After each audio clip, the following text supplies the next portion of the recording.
Shalom, selamat pagi Bapak Ibu Saudara terkasih. Bagaimana kabarnya? Semoga kita semua dalam keadaan sehat dan baik.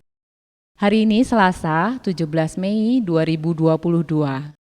Mari Bapak Ibu, kita mengawali ibadah kita pagi hari ini dengan bernyanyi dari Kidung Jemaat 235, Ku dengar berkat-Mu turun.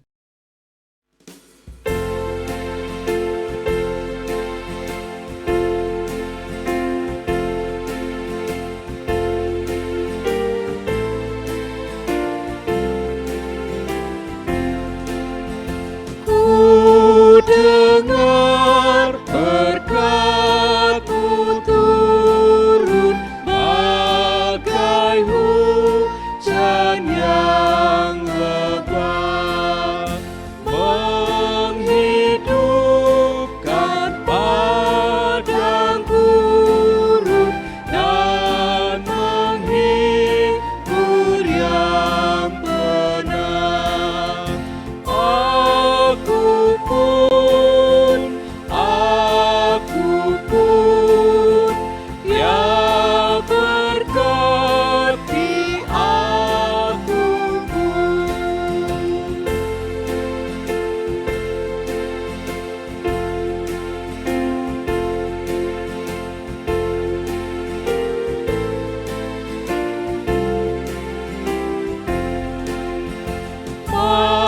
Mampirlah ya Roh perkasa, terangi mata hatiku.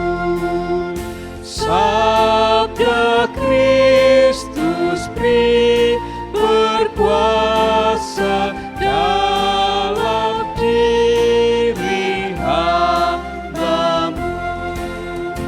Aku pun, ya terangi aku pun.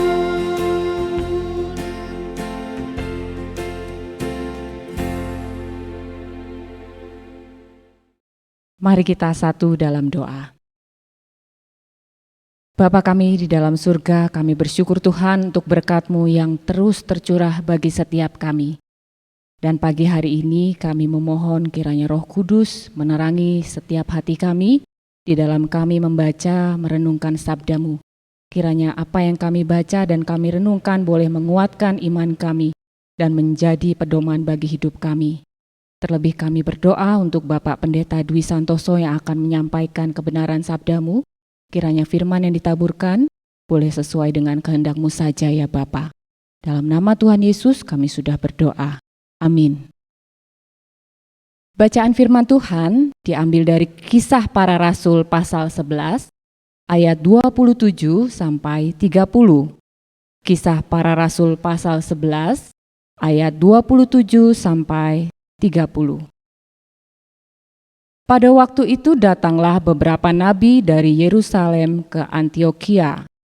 Seorang dari mereka yang bernama Agabus bangkit, dan oleh kuasa Roh ia mengatakan bahwa seluruh dunia akan ditimpa bahaya kelaparan yang besar. Hal itu terjadi juga pada zaman Claudius. Lalu murid-murid memutuskan untuk mengumpulkan suatu sumbangan sesuai dengan kemampuan mereka masing-masing dan mengirimkannya kepada saudara-saudara yang diam di Yudea. Hal itu mereka lakukan juga dan mereka mengirimkannya kepada penatua-penatua dengan perantaraan Barnabas dan Saulus. Bapak Ibu Saudara yang terkasih, selamat pagi. Sampai kita pada hari ini 17 Mei 2022. Hari ini Bapak Ibu Saudara terkasih, saya memberikan judul renungan yaitu Roh Kudus, sumber kemurahan hati. Bapak Ibu, pandemi COVID-19 membuat ekonomi bangsa kita mengalami resesi. Banyak orang hidup dalam situasi yang sulit. Dan kita tahu bukan hanya manusia yang terjangkit sakit penyakit. Baru-baru ini hewan ternak pun terancam sakit penyakit. Keterpurukan yang seperti itu, Bapak Ibu, membuat hidup banyak orang menjerit karena hidupnya yang pahit. Tetapi Bapak Ibu, peristiwa yang seperti itu bukan hanya terjadi di era ini. Kalau kita membaca di dalam Alkitab, ada juga kisah yang menceritakan bagaimana kehidupan umat manusia yang di dalamnya termasuk umat Tuhan juga mengalami kehidupan yang sulit, yang pahit. Misalnya kita masih ingat di zaman Yusuf ketika ia berada di Mesir. Dikisahkan bahwa waktu itu seluruh muka bumi manusia juga mengalami kelaparan yang hebat. Dan rupanya di dalam bacaan hari ini kita juga menjumpai bagaimana umat Tuhan yang ada di Yerusalem, yang ada di Yudea, pada saat zaman para rasul meneruskan pelayanan Tuhan Yesus di gereja mula-mula itu, ternyata juga terjadi kekurangan, kelaparan. Orang dulu mungkin mengatakan larang pangan, larang sandang. Ya. Nah, kehidupan gereja diuji pada saat seperti itu. Bagaimana hubungan antara anggota tubuh Kristus sebagai sesama saudara seiman itu terpanggil untuk saling mengasihi dan saling menolong. Bermurah hati kepada mereka yang sedang ada di dalam penderitaan itu. Dan rupanya Roh Kudus, sumber kemurahan hati itu, juga berkarya pada kehidupan jemaat yang ada di Antiokhia. Jemaat Antiokhia, jemaat yang kecil itu mereka berbagi, mereka memberi, mereka menyokong, mereka membantu jemaat yang ada di Yudea. Jemaat Antiokhia, sekalipun mereka jemaat yang baru dan mereka jemaat yang kecil, tetapi mereka berjiwa besar. Roh Kudus bekerja melalui mereka, sehingga jemaat yang ada di sana bisa berbagi, bisa menyaksikan karya Roh Kudus di tengah-tengah kehidupan jemaat Antiokhia itu, menggerakkan hati mereka untuk empati dan berbagi. Karena itu betul jika di kemudian hari Rasul Paulus di dalam Galatia pasal 5 ayat 22 mengatakan bahwa salah satu bukti buah dari roh, kehidupan yang dipimpin dan dipenuhi oleh Roh Kudus itu, salah satunya adalah jika di dalam hidup orang percaya itu menghasilkan tindakan yang disebut kemurahan. Dan bagi jemaat Antiokhia ada dua bukti yang ia lakukan sebagai jemaat yang mengalami kemurahan Tuhan dan berbagi kemurahan Tuhan itu kepada sesamanya. Yang pertama, Bapak Ibu, mereka mengumpulkan suatu sumbangan sesuai kemampuan mereka. Itu yang tertulis di dalam ayat 29 yang mengatakan, lalu murid-murid memutuskan untuk mengumpulkan suatu sumbangan sesuai dengan kemampuan mereka masing-masing. Saya ulangi, lalu murid-murid memutuskan, ya, keputusan mereka untuk memberi itu karena mereka mengalami karya Roh Kudus. Roh Kudus bekerja melalui Nabi Agabus yang memberitakan firman, yang berbicara kepada jemaat yang ada di Antiokhia itu. Artinya, kalau pada zaman awal-awal perkembangan gereja, di mana terbentuknya gereja yang ada di Yerusalem itu, pada hari Pentakosta itu, mereka orang-orang yang berkumpul di Yerusalem itu, mereka dipenuhi Roh Kudus. Dan pada khotbah Petrus, kemudian ada sekitar 3.000 orang yang memberi diri untuk dibaptis, percaya kepada Tuhan Yesus, juga karena urapan Roh Kudus. Maka Roh Kudus yang sama bukan saja berbicara berkarya di Yerusalem, bukan saja berbicara memakai Rasul Petrus, tetapi di Antiokhia dan memakai Nabi Agabus juga berkarya dan berbicara di Antiokhia. Roh Kudus, sumber kemurahan hati itu, menggerakkan hati jemaat yang ada di Antiokhia untuk mereka mengulurkan tangan mereka, berbagi dan peduli. Karena itu, dari sumber yang sama kita melihat bahwa Roh Kudus bukankah sesungguhnya adalah Roh Allah sendiri. Karena itu betul, kalau Allah Bapa kita itu adalah pribadi yang penuh dengan kemurahan hati. Karena itu setiap orang, baik orang-orang Antiokhia, baik Bapak Ibu, baik saya, baik kita semua, orang-orang yang mau membuka hati, membuka hidupnya untuk mendengarkan suara Roh Kudus, mendengarkan suara para nabi, mendengarkan pemberitaan firman, maka kepada mereka akan juga diberikan kemurahan hati yang sama seperti yang dialami oleh orang-orang Antiokhia. Dan dampaknya kita lihat di sana, bagaimana mereka mendemonstrasikan kuasa Roh Kudus itu di dalam hal menghibur kesusahan saudara seiman mereka yang ada di Yerusalem dengan cara memberi sumbangan untuk meringankan beban kehidupan umat yang ada di Yudea itu. Jadi sekali lagi, bentuk kemurahan hati itu adalah respon dari jemaat Antiokhia ketika mereka mendengarkan firman Tuhan yang disampaikan oleh Nabi Agabus. Itu adalah rasa syukur dan respon mereka yang telah mengalami pimpinan Roh Kudus, sang sumber kemurahan itu, sehingga sekali lagi yang menggerakkan tangan mereka untuk peduli dan berbagi. Saudara, yang kedua, bukti kemurahan hati jemaat Antiokhia. Mereka bukan hanya mengumpulkan sumbangan itu, tetapi mereka juga mengirimkan bantuan itu kepada para penatua-penatua yang ada di Yerusalem. Kita perhatikan ayat ke-30, Bapak Ibu.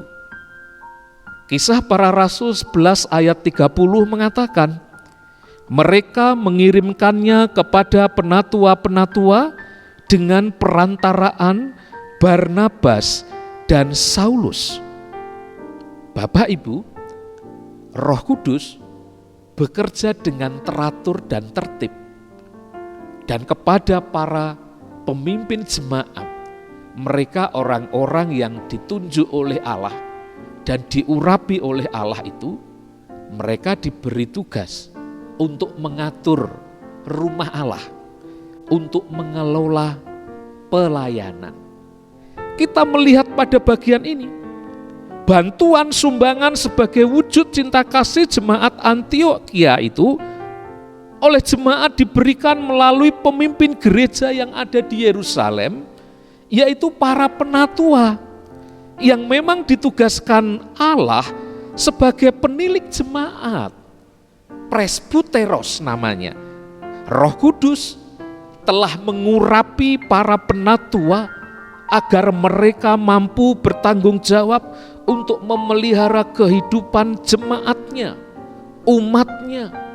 Dan kemurahan hati jemaat Antiokhia yang bergotong royong meringankan beban umat yang ada di Yerusalem itu perlu dikelola para penatua agar bantuan itu, agar sumbangan itu tepat sasaran dan tepat guna. Dan kuasa Roh Kudus yang memampukan itu. Saudara, kita lihat di sini. Ada kerjasama yang baik antara jemaat, antara umat dengan pemimpin jemaat. Mereka saling melayani, saling tolong menolong untuk memenuhi hukum Kristus. Jadi, karya Roh Kudus membuat semua orang yang dipimpinnya itu menjadi bermurah hati, memberikan hidup mereka bagi pekerjaan Tuhan melalui pelayanan mereka, dan tentu juga melalui pelayanan kita kepada sesama.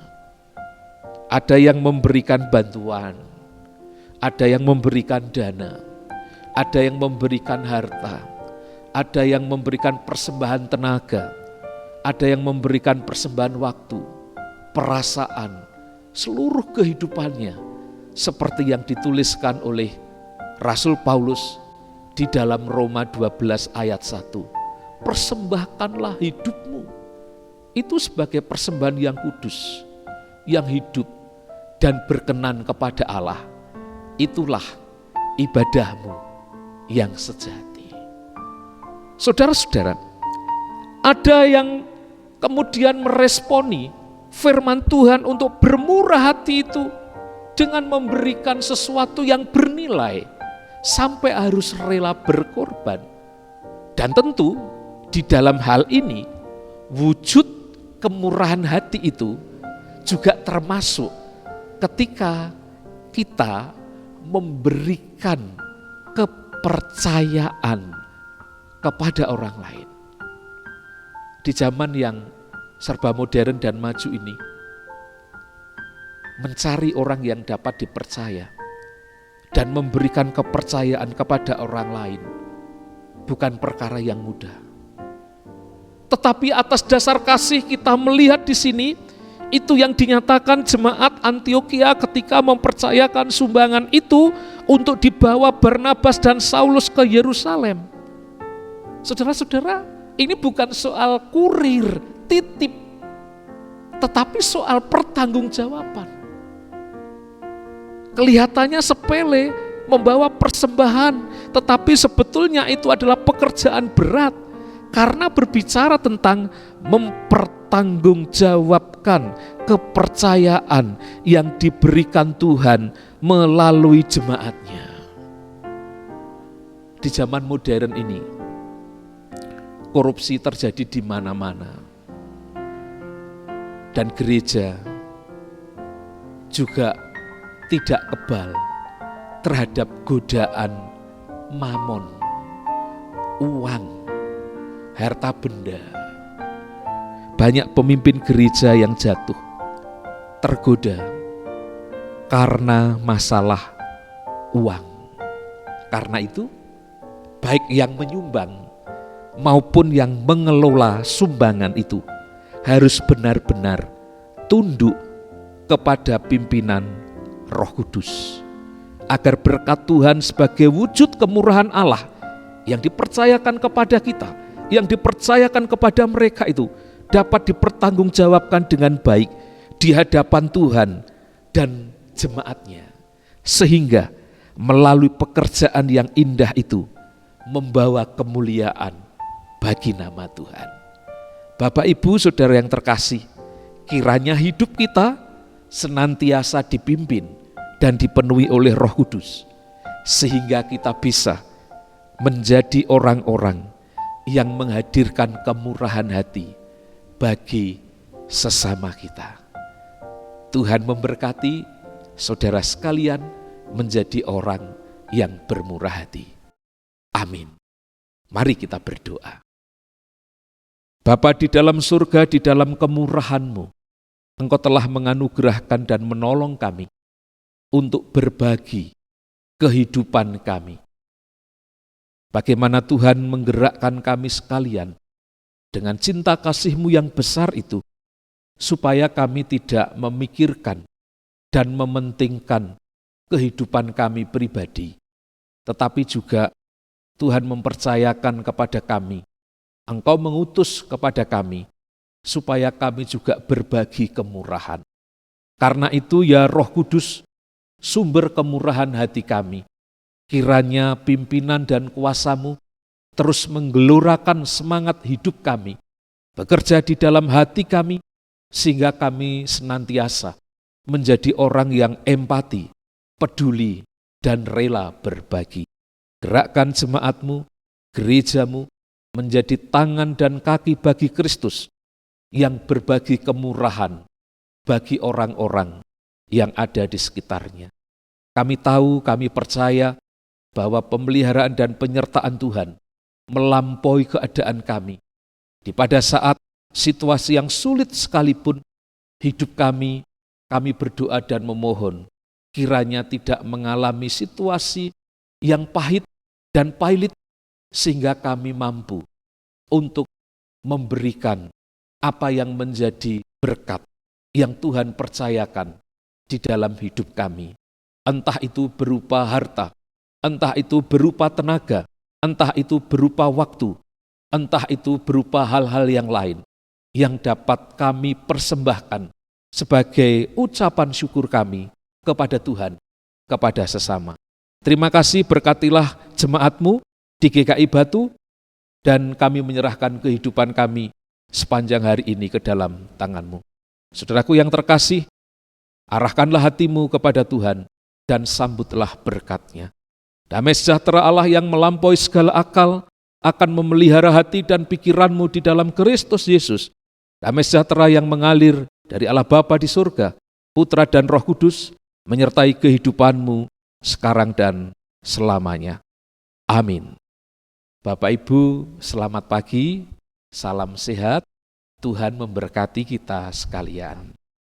Shalom.